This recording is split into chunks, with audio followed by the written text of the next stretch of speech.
Want to learn how to play Spider-Man in Marvel Rivals in a quick couple of minutes so you can get out there and start laying waste to your enemies before they even know what hit them like a true Spidey assassin? Well, you're in the right place. Here's a quick guide on Spider-Man in Marvel Rivals. First off, before we even talk about how you should play Spider-Man, it's even more important to start with how not to play Spider-Man. Peter Parker is a frail little boy in this game, with extremely low health that's made even more noticeable by the fact that he's a melee character, so he has to get into the fray in order to deal damage. The big thing that you want to avoid is just zipping into the middle of a battle, because you will die very quickly. You're not Venom after all.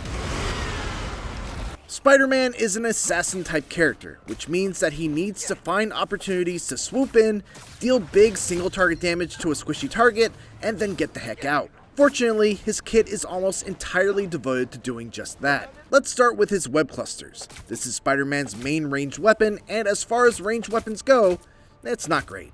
It's a bit slow, so you'll have to lead your targets. You only have 5 shots, and once they're all gone, you'll have to wait until they come back one by one, and it doesn't really do that much damage anyway. That said, if you hit an enemy with a web cluster, it will tag them with a spider tracer, which will cause your next attack to deal about double the damage. Not only that, but hitting an enemy with a web cluster will cause Spidey's R1 ability, Get Over Here, to automatically target them and pull yourself over to them. Spidey's next ability, Amazing Combo, is an uppercut that hits all around him and, again, deals massive damage if it hits an enemy with a spider tracer. So your main strategy as Spider-Man will be to skulk around on the outside, looking for the enemy team's healers, supports, or out-of-position DPS heroes, tag them with a web cluster, and then zip in, try to kill them in a single combo, and then use your web swing to get the heck out of there. You have 3 charges of your web swing, which will auto-regenerate one at a time. While it's fun to just swing around haphazardly, be careful not to waste these charges needlessly, or you'll find yourself unable to swing away for a quick escape if you desperately need to. One thing to note about Spider-Man when you're going in for the kill is that he can cancel his regular melee attacks with a special attack. So when in range, you should always be canceling the recovery of your basic attacks with either a web cluster or an uppercut. Stay down, will ya? Spider-Man's ultimate launches a bunch of web clusters all around him, stunning enemies and crucially, giving him an extra 250 points of health as armor. It's a great ult, especially on a character that's able to dart in as quickly as Spidey is, but don't get too overzealous with it. Its damage rollout is slow enough where it can be out-healed, and you're still not going to take down a Vanguard-type character from full health. Use it to finish off tougher enemies that you weren't able to burst down with your usual combo, or if you manage to sneak into an unsuspecting backline of healers or supports.